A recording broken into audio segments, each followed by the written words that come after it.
going to read some cards for a little bit of a series that I've been doing just about somebody who may be going through a hard time, maybe feeling stuck or empty and whatnot. So I'm just going to draw a few oracle, a few tarot, and see what the cards tell me today. If you haven't seen my previous videos, they are there on my list. Yeah, check them out, and if they resonate with you, then press like, share, and subscribe. Okay, so let me get going here. And I may only be tapping into a few people or just, you know, a small group of people. Oops, it's so loud.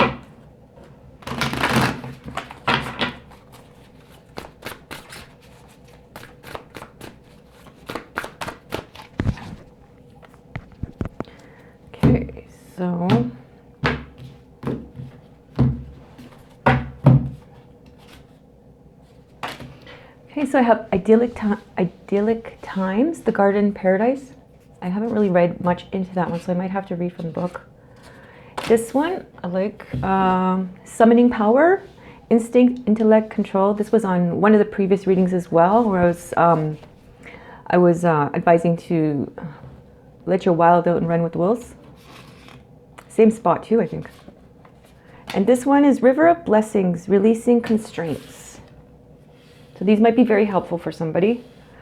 Idyllic times, river of blessings, releasing constraints.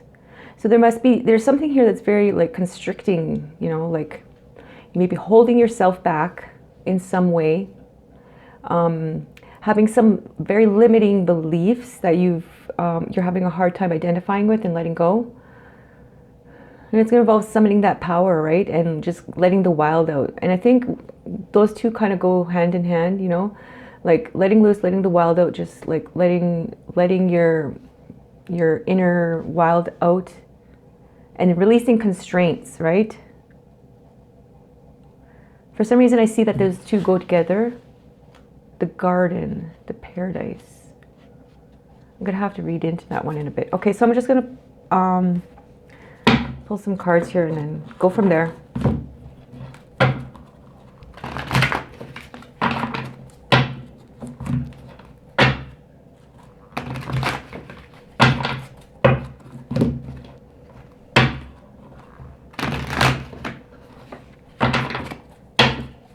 Okay.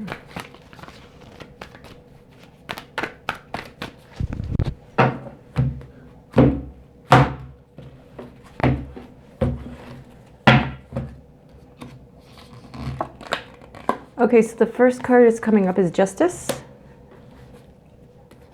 And the next one is Two of Swords.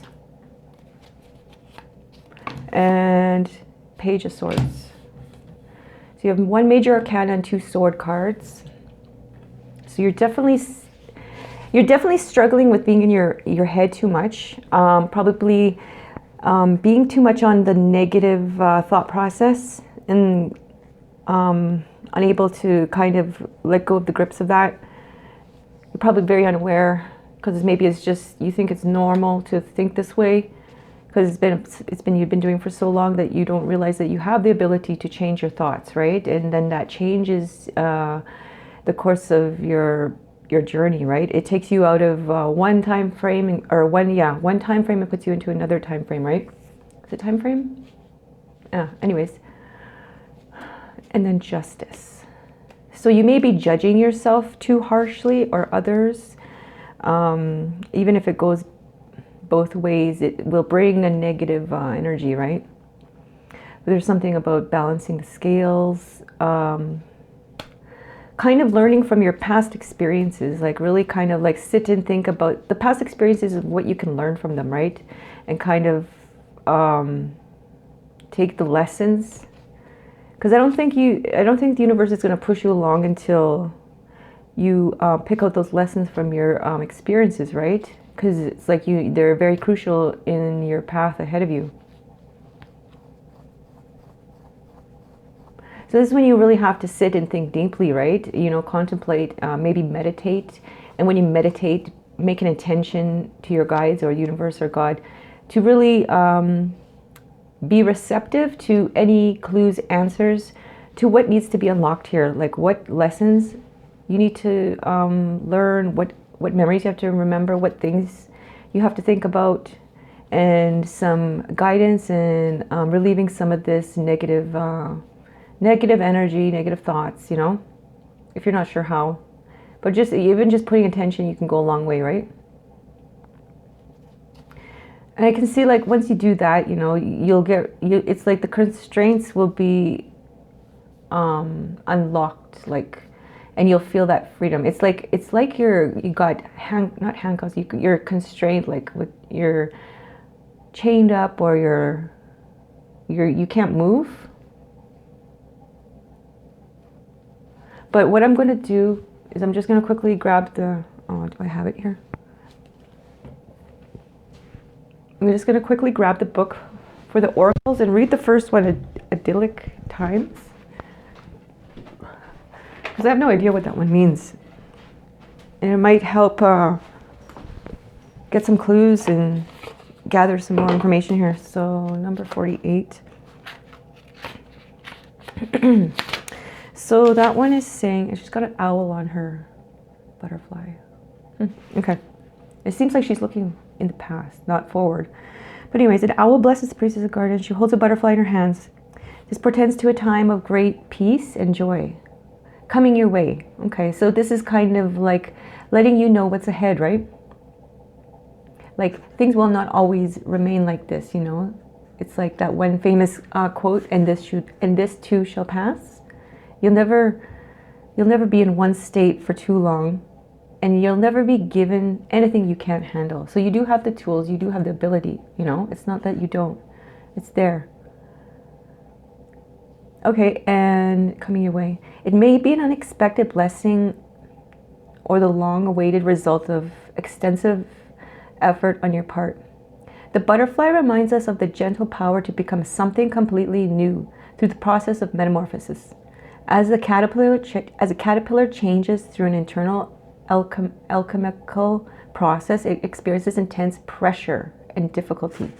So you said that's like this feeling that you're in, it's like pressure, you know? You feel the constraint of it, the constriction. And with that pressure, the pressure has to be there. It's like how they make diamonds, right? They have to have all that pressure for it to become an actual diamond. Or this process too, like when it's talking about the nature of the butterfly, it goes through that process of pressure, right? In order to alchemize and change. So it's almost like you're in that state right now, right? So when you feel that pressure, you know that it's there for a reason, so that it can extract the best version of you out. Okay, it experiences intense pressure and difficulty. In time, it emerges from its cocoon as a winged butterfly, having forged the strength to travel thousands of miles in its migration. So it's like everything is for a purpose, you know? Nothing is easy. There's ease, and then there's difficulty. It's always like a pendulum floating back and forth. You know, if you're going to be on a difficult end, know that one time you're going to be on an ease end. And when you're on a time in your life when you're on ease, know that you're going to have a difficult time. It's never going to stay in one spot, right? But you really have to go with those flows of life, right? Okay, so similarly, the hardships that you've gone through have brought you great value and inner strength. So it's like this is bringing you strength, right? It's building your strength and transforming your life and carrying you to a new reality of pleasant experiences and peaceful surroundings. So everything that's happening right now and just pushing and just like urging and like, you know, like it's there, the universe or your guides or, you know, whatever you call God, source energy, is really pushing on you to make that breakthrough, that transformation, you know? And don't hold tightly to this moment, like, you know? Try to see through it, try to gain a different perspective of what is really going on here, and look at it as a evolutionary experience from a bigger, broader stance, you know? you may be thinking about it in a very small term, and it's just like to yourself only, and like kind of in a victimhood mentality. And when you're thinking like that, it's really hard to get out of that. That's why you have to first transform the way you think. And then from there, the other steps follow, right? That transformation. Okay, and it says, so get ready for the idyllic times ahead. Let yourself relax and appreciate the peace and beauty coming to your life. So yeah, like, you know, like if you just sit back and contemplate and don't let any, don't feel any stress or anxiety, kind of like be in a meditative zone, you know, and just kind of focus on and believe that the good times that are coming, you know, of everything you desire in life and the peace and the ease are coming, and kind of focus on that and feel that energy, right? And it says, on a purely practical level, this card could be foretelling an upcoming trip or even a move to a picturesque and lush environment, one that may be seen like a paradise to you. This bodes well for your energy and your future. Even if you can't go on a vacation to make a move now, you can still create ideals of peace and happiness in your daily life. Surround yourself with the beauty of nature. Maybe go and buy her some flowers or a new plant or something, you know, or yeah, go outside in nature, even if it's, you know, to the park or for a walk, or even in your yard, you know, if you have a nice yard. Even if, okay, so where was I? Flowers, birds, and animals that are ever present. Blessing from the universe. You know, today I was hearing the power that hearing a bird sing has on us as people. Like, when you hear a bird sing, it shifts your, it like, there's something happens in your brain. It shifts your, it shifts you into a more, I don't know, like positive mind frame, right? And it has the ability to last up to 8 hours in that day, just by listening to a bird sing. I was like, wow, that's amazing. I've never knew that. I just found that out like 20 minutes ago, actually.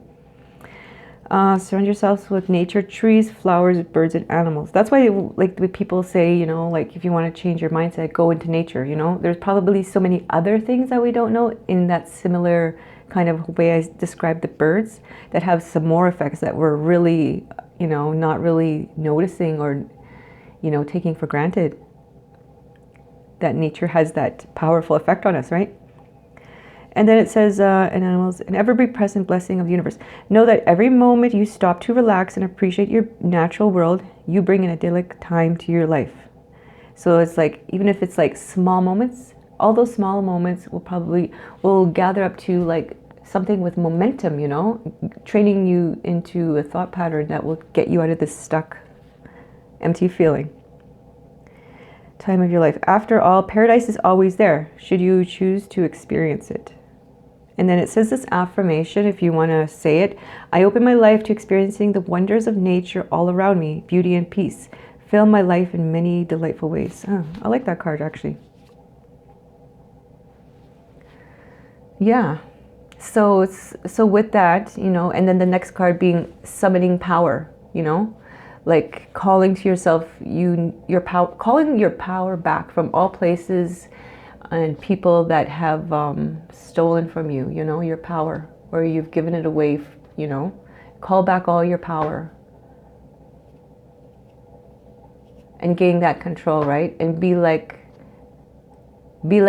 let loose that wild in you, that natural you, the one that's, you know, not of the things that raised you and, you know, doctrines or whatever and education, like kind of decondition and be the natural person you know yourself to be, or, you know, or find that person within you that needs to come out, summon the power and take back control.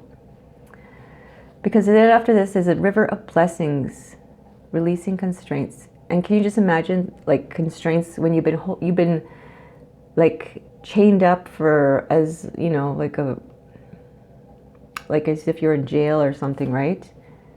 And the feeling of that constraints lifting off you it brings so much blessings. You feel so relief. You feel like this release, right? So yeah, so justice, you know, take those lessons, look for the lessons that you need to learn, Think of the past and some hard times where you felt wronged, or something happened, and kind of don't over analyze it in a intellectual way, but look deep into it. Like, what is the real meaning here? Like, what am I supposed to get from it? Because you always get something from it. It's never for nothing. There is something there in every experience we have, especially the bad experiences. It's never fully bad, right? And then Two of Swords. At this point, when you're summoning your power, right? You're taking back your control. This is when you take the blindfold off your eyes and see everything for what it is. Because it's almost like this card is saying, you're doing it on purpose because you don't want to see certain things, right? Kind of like an avoidant way just for coping, and it's normal. We all go through that. But at this point, it's like, okay, let's be realistic here, okay? Let's really look at things for how they are. Look at people, how they're treating you. Examine, don't make yourself small. Don't let anybody talk a certain way to you. Don't let anybody belittle you. Don't push those things aside anymore. Yeah, and just take in everything, and like taking everything for how it is. Because at this point, you're going to have your power. You're going to have strength. Because I know, like, if you were like that before, it's because you didn't have strength. So you try to cope, right, the best way you can. And then the Page of Swords is gaining all these new ideas, these fresh new ideas for your life in all kinds of directions. It's like you get these aha moments, where, like they just start flooding in, and you feel young again, like, you've released all these things, so you have the capacity to have new thoughts and new energy and new ideas. Because when you're holding all this other negative stuff, there is no room for anything else, right? So I hope this reading resonates with you. And I'm just going to quickly pull a Rumi card. We're going to look at the title, and that's it. And then you can make of it of what you want. And the card that's showing up is 1, right? Just 1. Being one with the universe, knowing your divinity, knowing that the oneness of everything, and how we all are interconnected and connected. Okay? Okay. I'll talk to you later. Bye.